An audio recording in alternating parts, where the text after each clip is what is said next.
All right, guys, I think we're live. Welcome to the show. It's Dr. Z. It is Sunday, the 13th of February, 2022. And just a quick housekeeping. We're going to talk about ending pandemic restrictions. And I'm going to kind of tell you why I think this should happen. I've been saying it for a few weeks now, but I think now I'm really adamant about this. But I'm willing to hear dissenting opinions on this, so let's talk it out alt-middle style. Quick housekeeping. Dude, if you like this kind of stuff we do, the way that we support all this is through you. Like, we're in your pocket. So you can support our show like one time on PayPal, paypal.me/ZDoggMD. And I respond to all of those donations with a personal email. Check in your spam box if you haven't gotten one, because sometimes it ends up in spam. And it may take me a week or two to respond, but I really appreciate your support. And then the other way you can support us is joining our subscriber groups, where we do live shows exclusively for you and have these conversations. It's our alt-middle tribe, where we're trying to make sense of the world and love each other at the same time, which is awesome. Not in a polyamorous way, you know, in a legit platonic intellectual way. And the best place to do that is on Locals, which is an off the main big tech social media platform that is creator driven, right? So if you go to zdoggmd.locals.com, you can sign up there. Right after this show, I'm going to go live to Locals for supporters only. So if you sign up, you can get the skinny there. And then there's other supporter groups on Facebook and YouTube that you can join as well. And I go live to those guys as well. But I like Locals the best because no big tech, no Zuckerberg, no Googleplex, just us doing our thing. All right, back to this. Pulling up your comments here. What do you think about the Moderna CEO, Socrates, or should I say Socrates? I have no idea. I know nothing about the Moderna CEO. But I'll say this. So we're at a point now where you have Canadian truckers throwing a fit, like blocking supply chain lines to the United States over vaccine mandates. And that's just the tip of the iceberg. They have a ton of other different grievances. And it's a relatively small group, but it's big enough to disrupt everything. You have people in the United States kind of scratching their head because they were told, well, if you boost, if you do this, if you do that, if you mask, you can stop, COVID. And then Omicron happened and everybody got Omicron. Like, every single person got Omicron. Like, it was actually figured that not since the 1918 Spanish flu pandemic have that many humans been sick at once. And by sick, meaning Omicron, which you could call Omacold, you could call it Omaflu, you could call it COVID, depending on whether you were vaccinated, in which case it's usually Omacold or Omaflu, or you're young and otherwise healthy, in which case it's Omicron or Omacold or Omaflu, or if you're older, unvaccinated, multiple comorbidities, it's COVID, because that's the sort of risk stratification. Still, most of the people very sick and dying in hospitals have comorbidities, are older, are unvaccinated, right? So Omicron is so contagious that it basically rips through people, and it's relatively resistant to vaccine protection, although CDC will tell you, well, if you get a booster, your neutralizing antibody levels are high and your risk of actually getting infected is lower, which is true, but it's not a whole lot lower, right?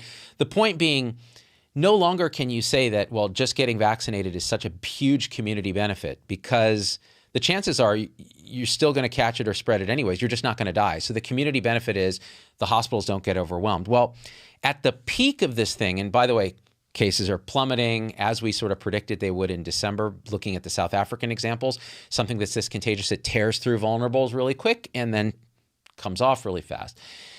Hospitals got very busy, but at no point were we seeing bodies piling up in morgues and all this other stuff, because we actually did, in most parts of the country, decouple deaths from cases to the degree that you have so much pre-existing immunity from vaccination and from previous natural infection that, unlike in the Delta and the past winter's waves, when you get all these cases, you don't necessarily get the same level of death. Now, deaths did increase, and they're a lagging indicator, so they still kind of go up. But it's nothing like it was, where we had the peak, where basically, there wasn't all this pre-existing immunity. So now we're in a very different part of the pandemic. Now, I'm going to say all this based on what we know right now, because that's the best we can do. We can only take the information we have and kind of make the best assessment we can of, first of all, what is going on, and then what ought to happen in terms of policy, right? Now, anything could happen. You get a new variant that's more lethal, that evades vaccine totally and previous immunity totally while being very lethal. That's not Omicron. In which case, hey, I'll be the first to come here and be like, okay, we got to change this approach that we're talking about today. But as of right now, I'm not seeing that, right? So here, and people are bringing up in the comments, like Pedro says, long COVID is going to be the real deal, and so on and so forth. Okay, so just understand this. With any virus, there are these longer syndromes. We just don't understand them. They are biopsychosocial, meaning there's a biological trigger, a viral infection. There's a social component, like what are the expectations and understandings and sort of societal stuff around this kind of concept or disease. And then there's the psychological component, which feeds back on itself. And we've done shows on this with Dr. Rachel Zoffness and others about, what is long COVID, right? And we need to study it. We need to learn about it and all of that. So that's a risk there, is long COVID. Short COVID, like getting very sick, dying, having debility, blood clots, strokes, heart attacks, things like that from COVID itself, right?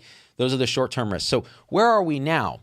We're in a situation where most of the population has either been vaccinated or infected. And in very highly vaccinated areas, like the San Francisco Bay Area, New York, these sort of areas that have very high vaccine penetrance, we do see a decoupling of cases from deaths and hospitalizations, especially here in the Bay Area. It's not a thing. Sure, people still get very sick. It's still a tragedy. There are still people who are immunocompromised, who are at risk. All of this is true. In 1900, I'm trying to paint a picture for you that's going to put you in a position to understand the case I'm making that we need to stop every single pandemic restriction, including vaccine mandates, including mask mandates, including kids wearing masks, including travel restrictions, including thinking about it, including hearing about it on the news. All of it, I want it gone. And I'm trying to build a case for this. So in 1900, 1% of the population died of infectious diseases like every year.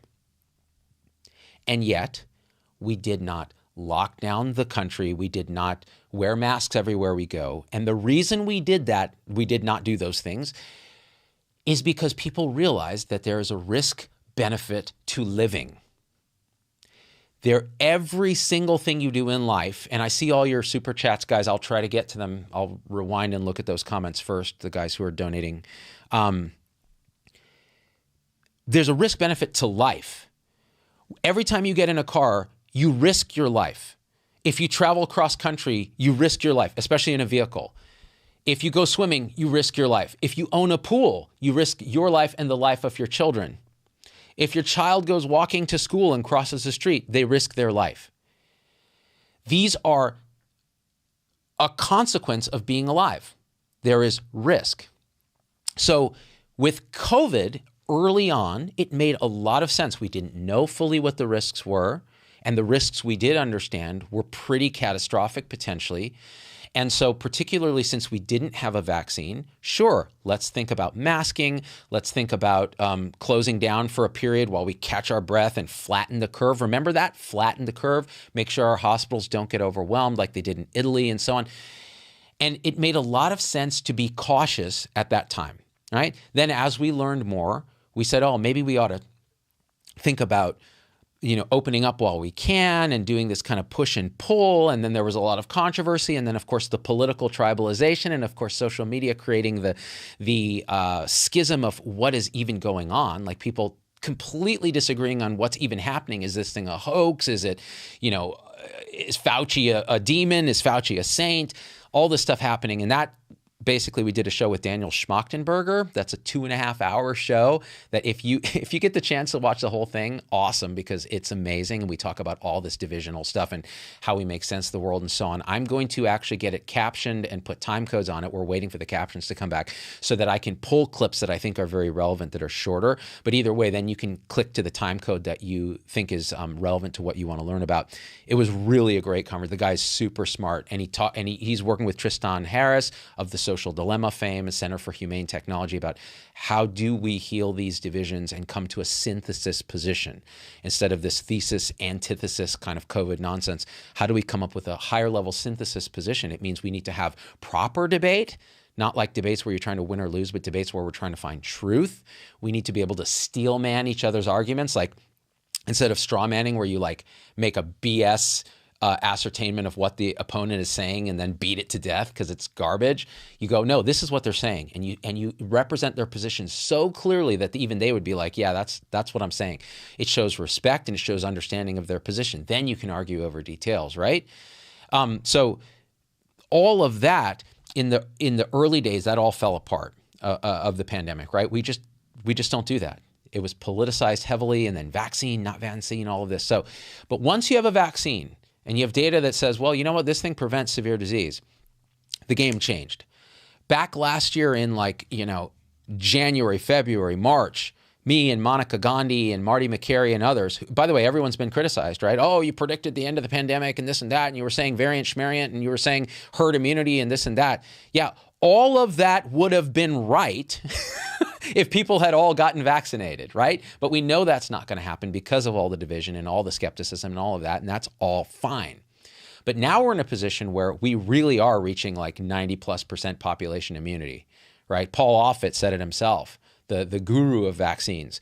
Like, we're now between natural infection, Omicron, and vaccine, we're reaching these high levels of immunity, right? To the point where we can say, wait, now what are we doing? Because the whole point is risk benefit, flatten curve, save hospitals, so on and so forth. Watch out for catastrophic societal risk. Well, where is the catastrophic societal risk now? Omicron is on the downswing, right? You have individual options to keep you safe if you're concerned. You can get double vaccinated, triple vaccinated, even quadruple vaccinated at some point if you're immunocompromised or elderly or whatever the data will eventually pan out to say that you need to do if you're worried about it. If you're young and you've already been infected twice or once and you've had half a vaccination, whatever, what further protection are you looking for? You are more likely to die in an auto accident. You're more likely to die of a homicide. You're more like, there's so many higher risks for you in those younger age brackets that this is not an existential societal risk for you. Kids, same thing. Some will get very sick, yes. So you can vaccinate them. The ones younger than 5, not yet, which is good because FDA finally said, oh, wait, no, actually, let's not rush this thing because data. Yeah, data. Risk benefit for kids. Figure that out before 400 kids under 5 have died of COVID so far in the 2 years. Now, that is unacceptable. 400 dead children is unacceptable. And yet, so are you going to rush through a poorly studied, meaning they're using endpoints of immune markers instead of actual outcomes in kids so that we can then make parents feel better by giving them 3, because the 2 doses wasn't enough to generate immunity by these surrogate markers. So you're going to give them 3 for what benefit exactly? More than 400 kids died of drowning, homicide, abuse, car accidents. We don't stop driving. We don't shut down all of society to prevent, homicide. We don't put cameras in homes to prevent abuse. So let's pull our heads out of our butts, people. Let's understand risk. So now, why is this important? Because now we're at a point in the pandemic where you have the tools. You can get vaccinated or not. You can wear an N95 high-grade mask or not. If you're at high risk, you can make that ascertainment yourself or in collaboration with your healthcare professional.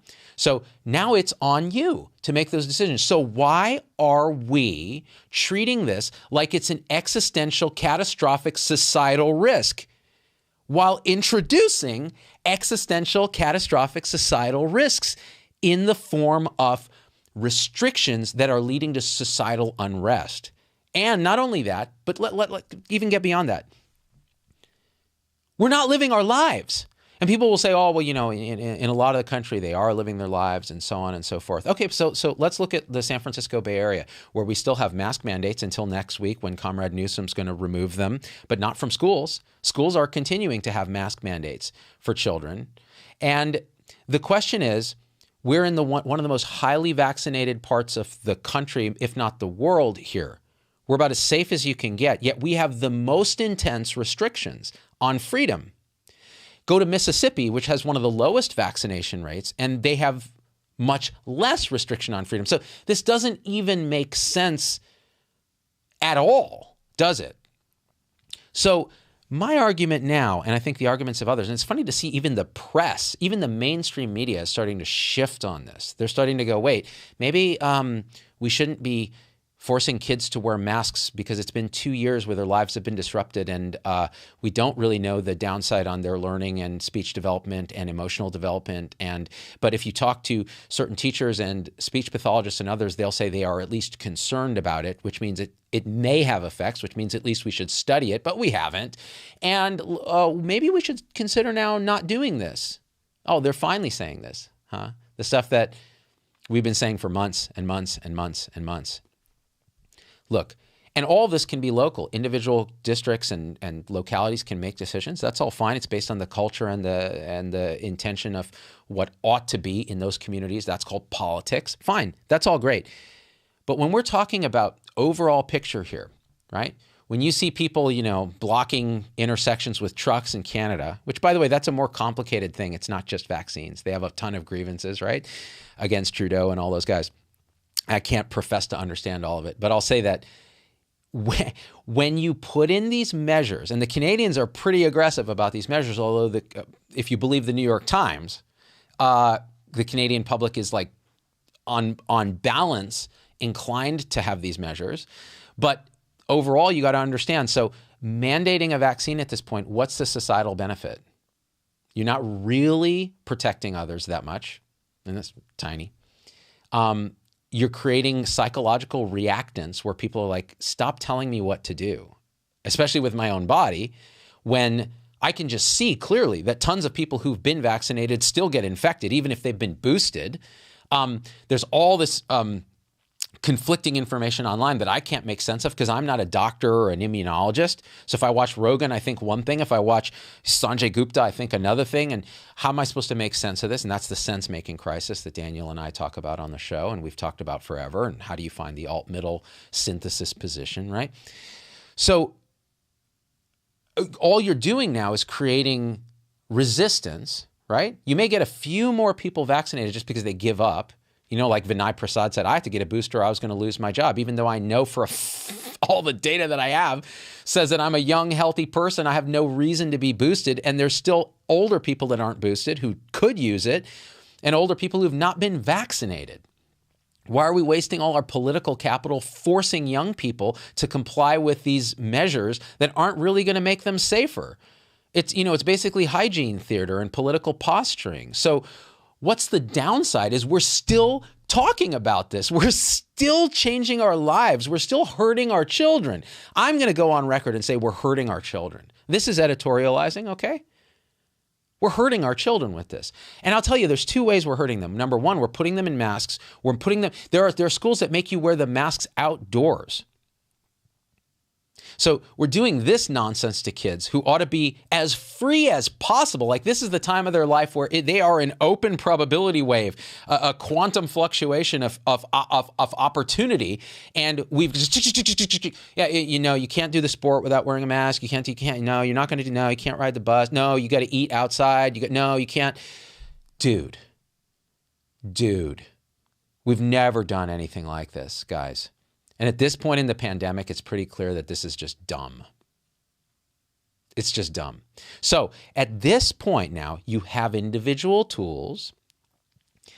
You have clear evidence of societal instability and disruption with the top-down control measures that people are reacting against, depending on your politics and your own moral sense of like freedom versus oppression and care versus harm and fairness versus cheating and all the things we talk about, the Jonathan Haidt moral matrix.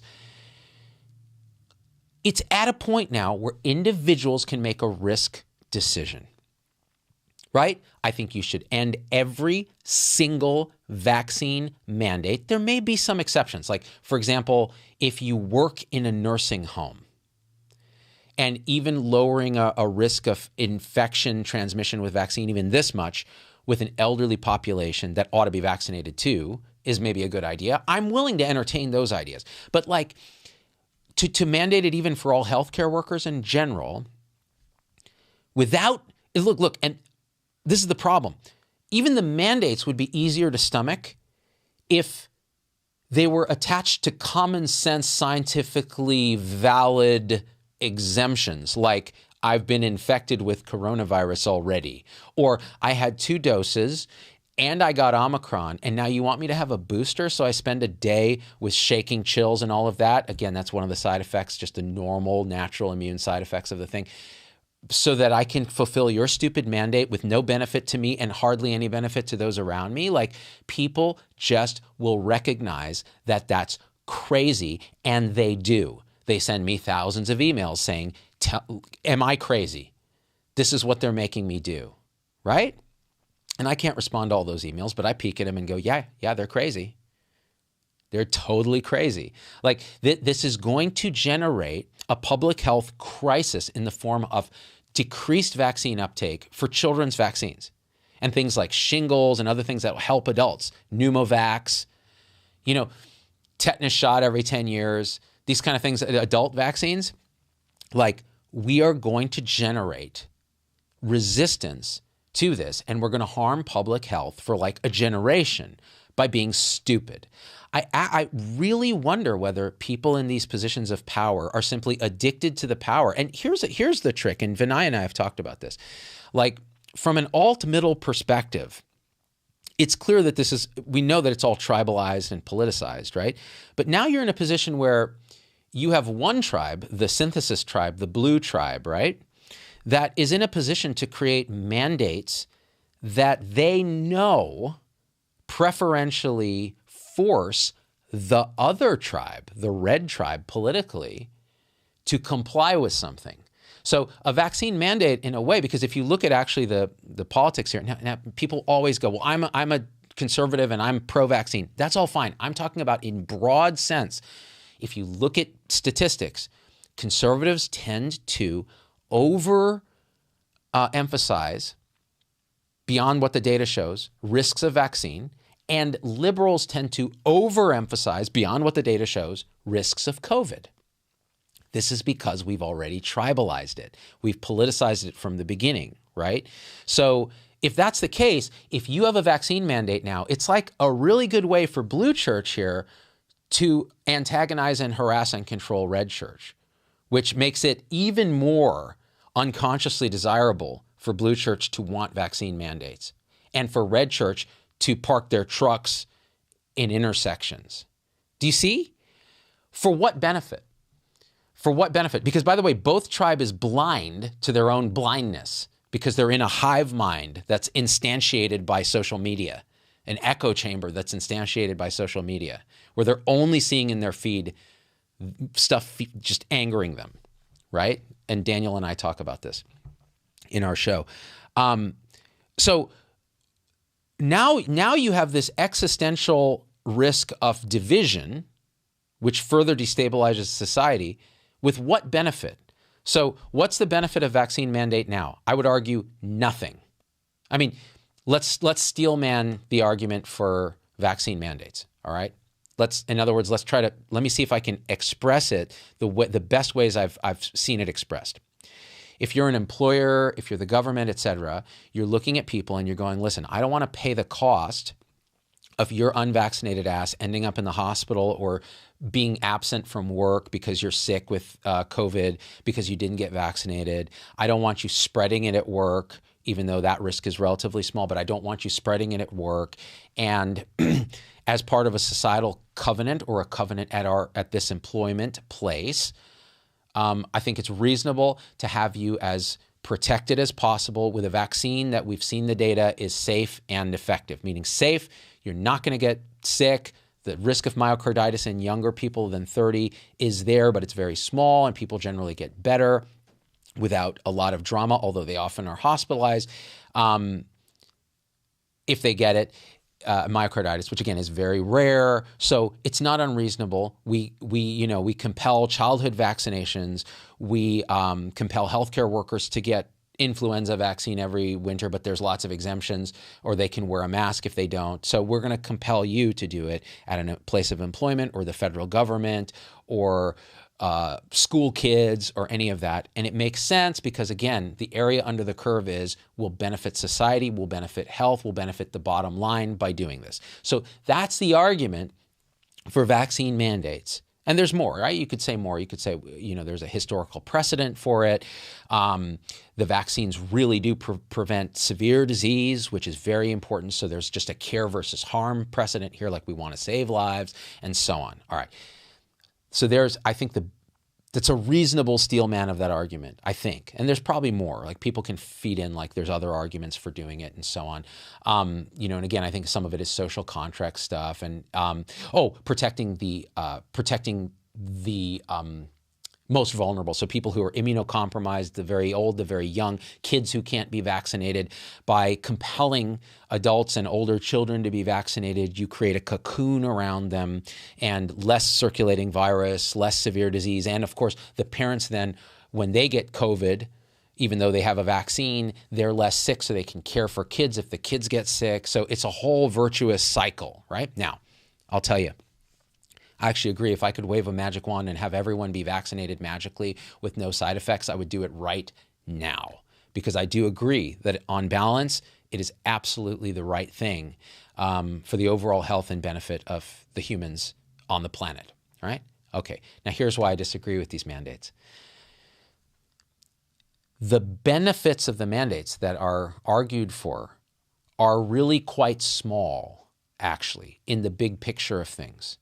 They're really actually quite small because hospitals right now are not, you don't have bodies piling up in morgues. You don't have all of that stuff happening, right? So the argument of flattening the curve, by the way, that was the other argument for mandatory vaccines, is not really, which I forgot to make in my Steelman argument as I do this live, is not really so compelling, right?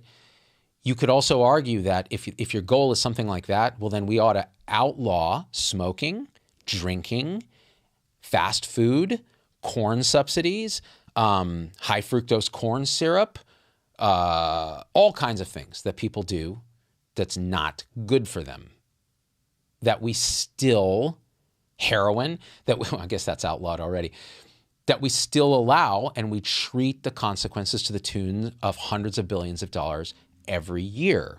Right? We let people live their lives and pay the consequences, and we actually collectively pay that bill in the form of Medicare, Medicaid, Social Security, all the expenses that and the other externalities of the costs that we socialize that we're all paying for in terms of lower wages, higher taxes, all of that.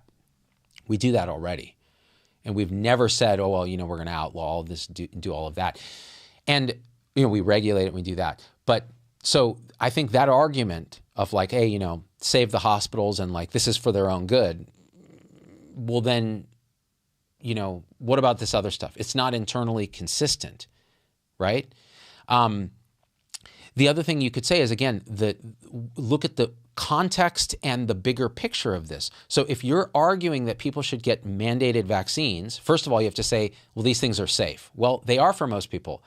But for the ones that they're not, it's usually younger people, myocarditis, and you can get rare reactions, right? So it should be something that people should be allowed to weigh if the community benefit isn't as massive as, say, for kids' vaccines. And it's not. Look at Omicron. People still get infected. In fact, some people still get hospitalized, even though they've been vaccinated. You can protect yourself with the vaccine. You can protect yourself with a mask. So even vulnerable people, even people with immunocompromise can choose to wear N95 level, high-grade surgical masks and so on.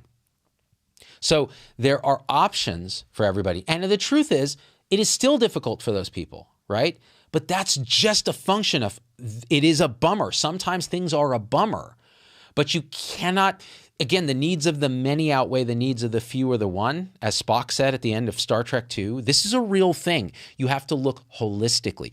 What is the downside of vaccine mandates? Now people have psychological reactance. They're told what to do. Since it's politicized, you end up with more, because you're trying to silence misinformation, you have more misinformation happening because you can't silence the internet. And all it does is create more tribalism and more silos, information echo chambers. you have this huge problem. And now you have truckers in Canada doing this thing. And there's going to be other stuff, you guys. So I just, on balance, do not think it's a good idea with this vaccine to mandate it. Boosters? Are you crazy? Mandating boosters? That like takes the original argument and makes it even more absurd to me, right? So again, we're in a position, and people will say, wow, the people dying in the hospitals it's like, okay, then they made a decision. Why should we stress the entire society because a bunch of people made a bad decision for themselves? It's time to end every single restriction. Let things open up, get back to normal. The pandemic is over when we say it's over, because it's a construction socially of what we say is, okay, we're changing our lives because of a pandemic. We can say we have tools. We have Paxlovid, we have Molnupiravir, we have treatments, we have dexamethasone, we have better ICU care. We have all those things. We ought to be shoring up our healthcare system, building and emerging a new, better healthcare system from the ashes of this broken crap, this fragile garbage, this $3 trillion crap show that has worse outcomes in the developed world. Yet who's talking about fixing that? We've been talking about it for 10 years, right? But who's actually, now, why aren't we focusing on that instead of like, can we force some truckers to get a vaccine even though they live in a tractor trailer cab? It's crazy. This is why I don't debate. I just get emotional and start yelling. Let's look at some comments now. Thanks for the super chat. Defrost and Kathy Hansen says, I would like to hear your thoughts on post-COVID emotional trauma and healthcare workers. This is huge. Healthcare workers have been through the ringer, as have other people. Home caregivers, people who are, when we discharge that elderly person after a nightmarish ordeal in the ICU with post-intensive care syndrome and permanent brain damage. This Dr. Wes Ely and I have done shows on this. They have permanent changes in their brain that look like dementia after being through ICU and having delirium and all the crazy stuff that happens in ICU. Now we have caregivers that are dealing with this. They've seen the worst of the worst. They've been mistreated by everybody and asked to do more and more with less and less, while preserving all the metrics that they get, paid on, patient satisfaction and all this. And they have patients coming in who are like, I don't want no vaccine. Give me ivermectin because I watched somebody on Brett Weinstein's podcast say this and that and Robert Malone, and they have to deal with all this every day. And then they hear me talking about opening all pandemic restrictions. And it's like the final knife in the gut, right? It's traumatic, you guys. Like, it's a real trauma, what they've been through. And of course, no one in society cares because they've all, they're all worried about themselves. They have their own problems. They have their own societal trauma. They have their own contagion of anxiety and fear. We're all operating out of fear. So yeah, we better have resources and a way to deal with that because it's real and it's going to continue. We're talking about long COVID. What about long PTSD from treating COVID? How about that? And now they're talking about, like, I think federal government's talking about capping nurses' wages and all this, and nurses are marching on Washington, D.C. and all of this. And look, I don't know the details of that, and I don't get involved in like labor stuff, but I'll say this. If we don't treat nurses right, if we don't treat physicians right, and sometimes that means tough love for physicians, because physicians have been jackasses for a long time, been complicit in a fee-for-service mill because it works for them. I know, because I was in it, right? I benefited from it for a long time, and the moral incongruity of it, the moral injury of it overall just started eating at me to the point where I had to do something different, right? I had to say, well, how do we fix this? But many people are still trapped in that moral conflict, and it hurts them. It's a death by 1,000 paper cuts every day. So we have to, this is the conversation we ought to be having, not should we mandate masks for 2-year-olds? Stop it. Let kids be kids. Let them play. Let them have recess outside, inside, wherever, without masks, where they do what they do as kids. We've overstructured them, and we've turned everything into this left brain reductionist, parts make the whole. How about the whole? Let these kids love each other the way we used to, where we go out and play and go biking and hang out and play sports and do all the things we did. Like we've overparented these kids into oblivion. They're so fragile now. They're so anxious. They're so stressed, and they're all glued to these stupid things. They're addicted. You don't think this is an addiction. This is one of the biggest crises we have now is this. You don't feel the compulsion to check your phone? Then you're not a human. Because it's rigged right into our dopamine center. It's hijacked our limbic system. And it's feeding us garbage based on algorithms that know us better than we know ourselves. Look at the YouTube algorithm. See what it feeds you. Tell me it doesn't know you better than you know yourself. It's showing you stuff you didn't even know you wanted to see, and you're like, damn, that's pretty good. Used for good, that's a powerful technology. Think how much we could grow people if the algorithms cared about that kind of thing. They don't. They care about ad revenue, clicks, attention. They're trying to hijack your attention for as long as possible. That's what they're doing. There's 1,300 people watching this right now. Clearly, I've hijacked your attention, and I want to keep it for as long as possible if I want to get paid the YouTube way, which is ads. Huh? But how do I actually really get paid? Like there's new incentive models. There's new ways to actually do creativity, to do community, right? So we do a subscription thing or a donation thing, and then people who really care form a mini tribe, and we have these conversations, and we share certain values. And it turns out that our tribe is a tribe that's value is, hey, we should value all the tribes. They're all true but partial, right? Trying to build this alt-middle synthesis viewpoint. It can give you a little dopamine burst in itself. But you have to be exposed and understand what's going on and get out of those bubbles. It's hard. I find myself in bubbles all the time. And what's crazy now is I can see it happening and go, oh, look at that.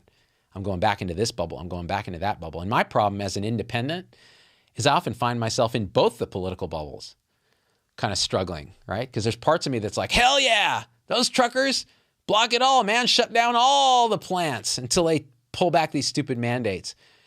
And then my other bubble's like, dude, what the hell is wrong with these truckers, man? Like a small group of people can paralyze so many poor people who are working in the auto industry, got to be laid off because the supply chain's been cut off. Like you have to be able to hold all these truths simultaneously and see the context in which they're put. And that takes some work and some practice and some introspection, which is why I'm really into talking about meditation and spirituality and those kind of things, and the shows that I do about those get hardly any views, but I'm going to keep doing them because until we actually introspect and grow ourselves, we can't actually have the tools to have these conversations properly, to make sense of the world, to be better stewards of democracy. We can't. Better stewards of technology. All right, let me look at some of these comments. David says, please talk about California Buffy Wicks, Buffy the vaccine player, Democrat of Oakland, employer mandate bill, even after SCOTUS ruling, even after Biden mandate. So, I mean, I don't know that particular bill. I just say that I think that mandates are dumb. They're counterproductive. They're going to lead to more reactivity, and they're unnecessary, especially in California. Like this place is like, come on, what marginal benefit are you going to get from the vaccine, from the mandates, beyond the joy, the dopamine joy of forcing somebody to do what you want, or virtue signaling to others that you're a good person by forcing them to be healthy. It's not good. Christine, thanks for the super chat. Let me scroll back here. Okay. I know I'm going to miss some super chatters, and I apologize. Let me change this from top chat to live chat so I can see all the chats. Here we go. Hamaloy says, I had to leave the ER as a nurse. The demands and expectations with shorter than short staff broke me. If I hadn't left, I would have likely killed myself. Okay, so here's the scary thing is she's not alone. I get these messages all the time, and they use that same language. I would have hurt myself. I would have killed myself. I myself had said, if I had stayed in my job at Stanford as a hospitalist until now, I would already be dead because I would have seen no way out. I would not have been open in the way that I am now through just tons of introspection and trying consciously to do that opened myself to return on serendipity and return on luck, I would have continued and been morally injured and injured and injured and injured until something would have snapped. So you're not alone. I know it's really hard. A lot of people have stood up and said, this is not for me. And that's the great resignation or the great quit, right? Where people have just said, enough. Employers in healthcare better open their eyes that this is happening, because they're going to have a crunch. They already do. They cannot find people. These are smart, empathic, caring people that if they're brave enough and they introspect, they realize they're not living their authentic story working for somebody who doesn't value them, who doesn't give them the tools, the resources, and the autonomy to be them. Well, they're going to walk and they're going to find something. They will. They absolutely will. I'm telling you, if you're a healthcare worker and this is just every day you get up, you're dreading going into work, you hate it, find another job in healthcare. You can. And if you don't want to be in healthcare, really, really, really look at rewriting your story. I did a show with Johnny Truant, who's a writer. We talk about rewriting your story. What's the theme? What's the plot? Who are the supporting characters? Act 1, Act 2, Act 3, the hero's journey. All of this is on offer, but you have to do the work and you have to be open, and it's very scary and very hard. But what's the alternative? Mental illness, clinical and subclinical. What you're talking about, people hurting themselves, we see it at higher rates in nursing and medicine than almost anywhere. Let's talk about that, you guys, right?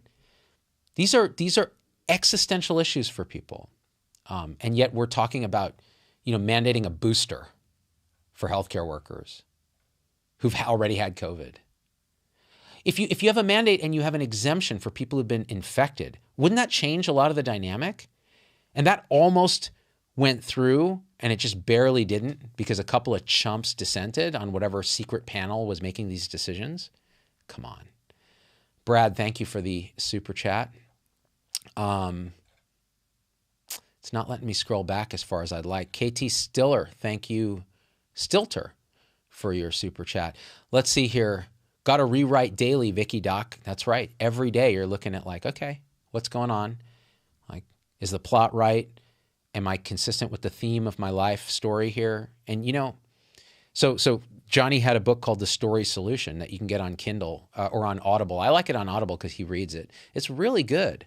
Here was a guy who, he was a genetics PhD candidate, and he thought, okay, my motivation, my character's motivation is I really want to be the best, right? And then he realized it wasn't that. He just wants to improve at something all the time, and that he was in the wrong genre of story. He was in the science story, whereas in fact, he was a writer. And he found the tropes in the science world, like the real seriousness and the heart, the diligence and the planning and all that, that wasn't him. So he was stuck in the wrong genre. So he had to change the genre. So this idea of looking at like writing, like how do you write a fictional novel, right? Or what are the elements of that? And applying it to your life is very powerful. Priscilla says, we can only take abuse from the patients and management for so long before the human body snaps nurses. Had to make drastic changes. It's unsustainable for most people. And it's only gotten worse. And I'll tell you, I'll say something else. So if you haven't read Ian McGilchrist's The Master and His Emissary, don't, because it's really long and hard to get through. But watch Ian on the Rebel Wisdom podcast. He talks about this basic idea of left brain, right brain. And it's not what pop culture says, right? It's more that these are two kind of separate minds that inhibit each other through the corpus callosum, the fibers that connect the two hemispheres of the brain. And the old teaching that like, oh, the left brain is all science and math and smartness, and the right brain is this silent, like hippie voice, like this kind of emotional thing, is just simply not true. It's much more interesting than that. And if you look at how society evolves, it evolves from a right brain looking at context, relations, where a piece fits into the whole. And the right brain's emissary is the left brain, because the left brain is evolved to break things into parts, to grasp at stuff. Because the left brain actually motor-wise controls the right body. So if you're right-handed, which most people are, the left brain is what's talking. It's doing language, which is a reduction into parts, into subject and object, into me and you. It is grasping with the right hand. It's writing with the right hand. It's taking bits out of the environment and breaking them down for further processing. That's the role of a servant. That's the role of a computer. That's the role of a tool.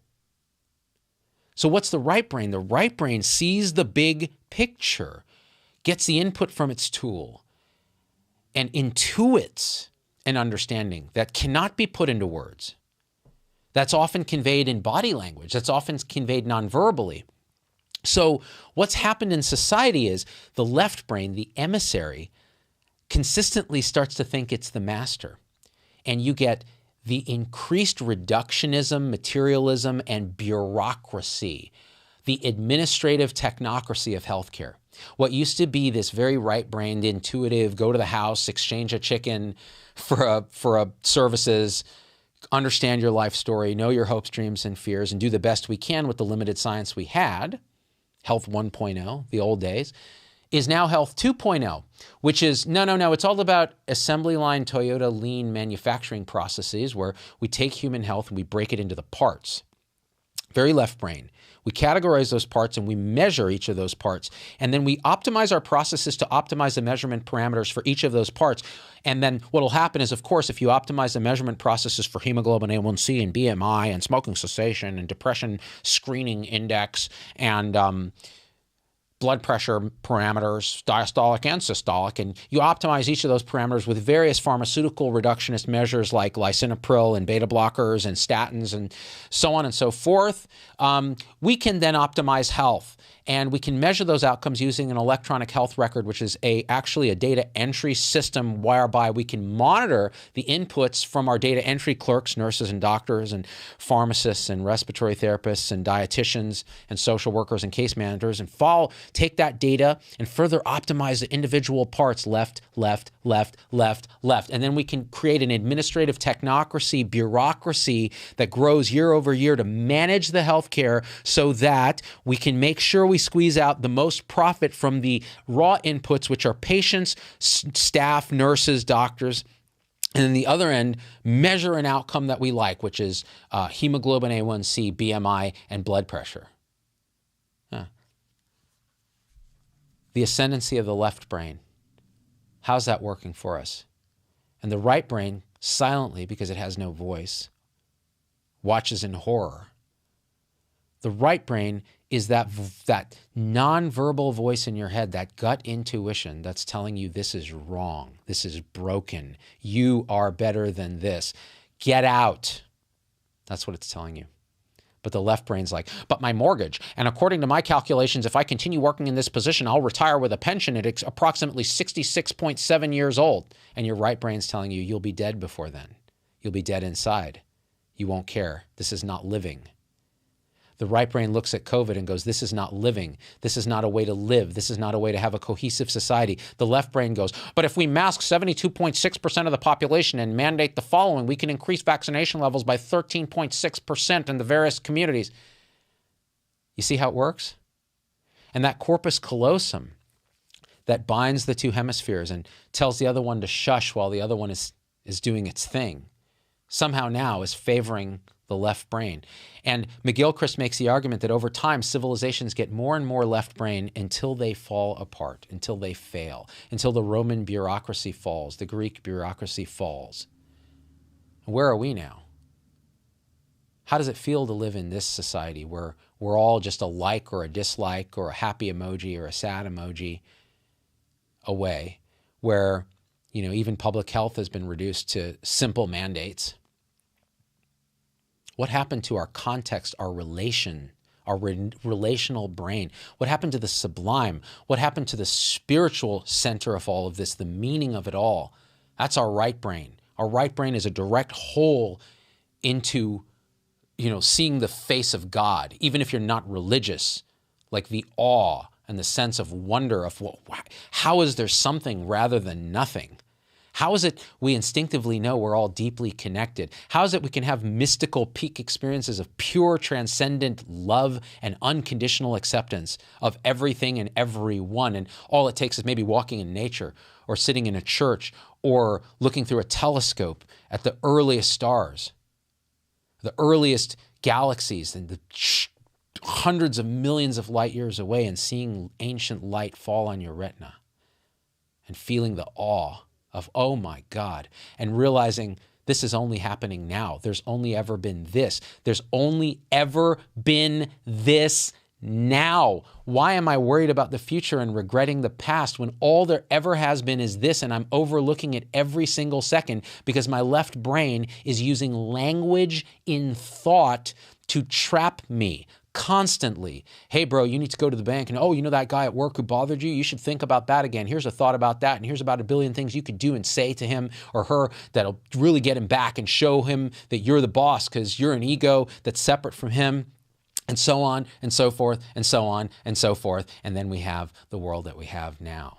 The only way to save us is to transcend that. And yet, who's doing that? When can we do that? Now. Only now. There's only now. There's just this. Open your mouth for 5 seconds of speech. Where did those words come from? From the void, from nothing, from the now. That's how you should live. Everything, spontaneously, authentically. Every single interdependent thing in the universe is happening right now with maximal exertion here as you. That is beautiful. If we lived like that, it'd be a different world, wouldn't it?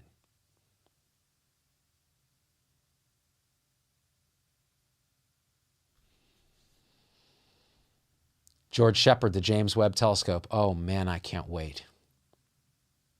Just look at the James Webb Telescope. Sure, it's $10 billion and years over budget and years over schedule and all of that. When it opens its eyes in a few months and looks at the infrared stretched wavelengths from the origins of the universe,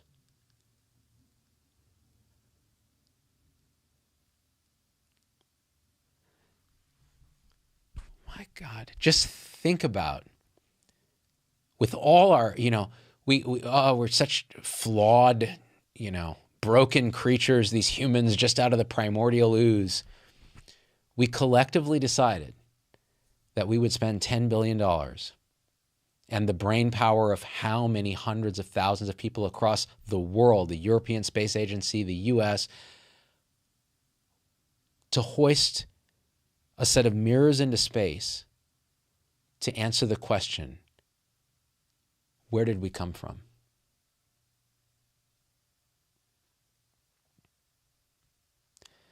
That's when the left brain and the right brain team up. And the right brain's like, who are you? And the left brain's like, let's go find out. That's the James Webb Telescope. I was shitting my pants when they launched that thing because there were about 1,000 things that could have gone wrong and ruined the mission. And there's still things that can go wrong. It has like 1,000 moving parts. It's the most complicated piece of engineering like man has ever foisted into space. And it's got one job. It's not making anybody money. It's not, some social media star. It's not an influencer. It's looking at the origins of everything. It's looking at nearby planets, looking at their atmospheres to see, could they support life? Are there hydrocarbons? Is there oxygen? The deepest questions that mankind has.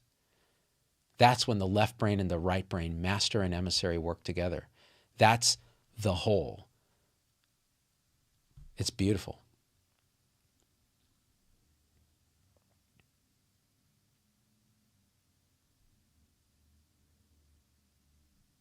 Looking at your comments. Wait until you realize NASA is a Ponzi scheme. Ian McGilchrist rocks. Stephanie Ramirez. I don't know why. I just thought that was really funny. It is a Ponzi scheme. David says, we always build 2 of everything. So if the first goes up in flames, we have a backup. Yeah, but we didn't with that one. So, man. Rorier says, with the super chat, I've recently found Russell Brand's YouTube channels and it reminds me of you and how you talk about the alt middle. Russell's amazing.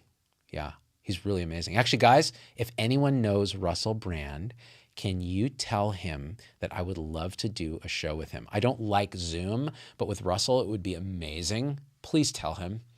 I really admire what he's doing. He's hilarious too. All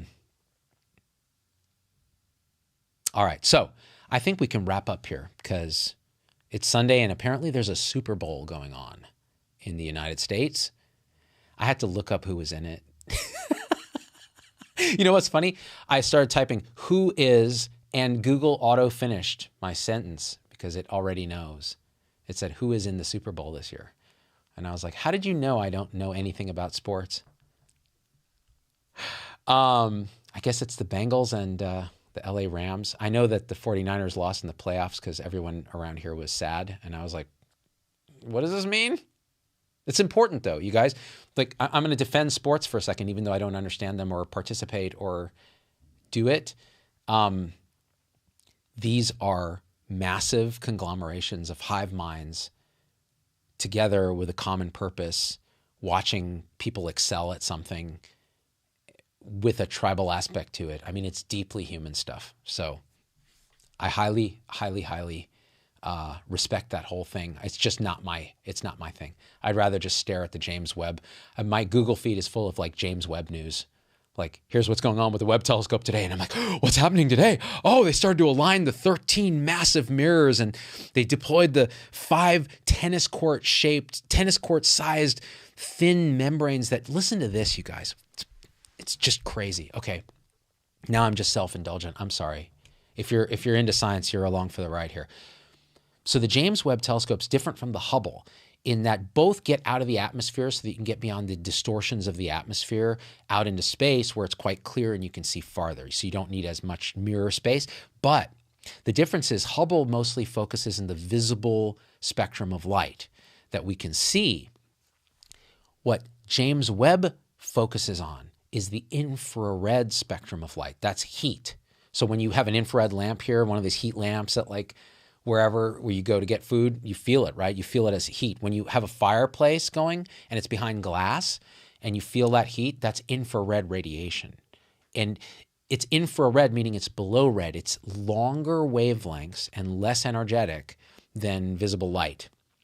And X-rays and things are even shorter. So what's happened here is, and this is fascinating, why look in infrared, right? What do we care? Like that sort of spectrum of light. Well, there's a couple of reasons. One is infrared is long enough that it can actually pass through a lot of dust and gas in space. So if you're looking at a nebula, which is a cloud of dust and gas, you can look right through it. If you're looking through space, you can imagine over hundreds of millions of light years, the intervening dust and gas can actually block a lot of visible light. So you're only seeing some of what's actually coming through. But infrared, you'll see a lot more. But here is the best part about infrared. When the Big Bang happened, people go, my daughter just asked me this question, Daddy, when the Big Bang happened, like, what is it Big Banging into? Because doesn't it include space in it as it goes, whoa? What's it going into? And I said, well, that's the thing, isn't it? Nothing. Or another dimension, but it is space and time expanding. Like, that's what's amazing about it, right? So as the universe expands, the earliest galaxies that are the farthest away from us in the expansion, right? Space is actually stretching. And with it, the light that has been coming towards us at the speed of light is stretched. So visible wavelengths, remember I said they're closer together, they're more energetic, they get pulled apart in what's called redshift. And that lengthening of the wavelength shifts the visible light into infrared.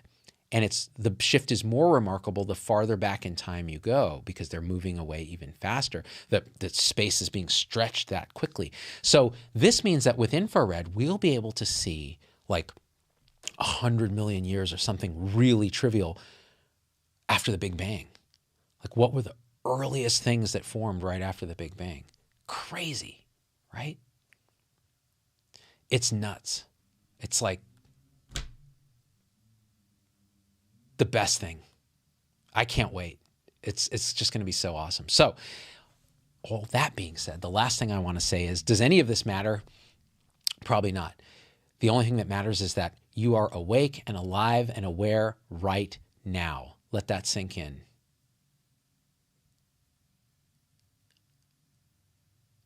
You're awake and aware right now. You are alive in this moment with me. You're sharing it.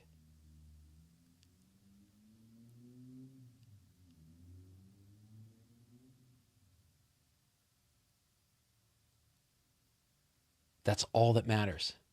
That's all that's actually happening in the entire universe right now, is this. All right, guys. That was Sunday Live.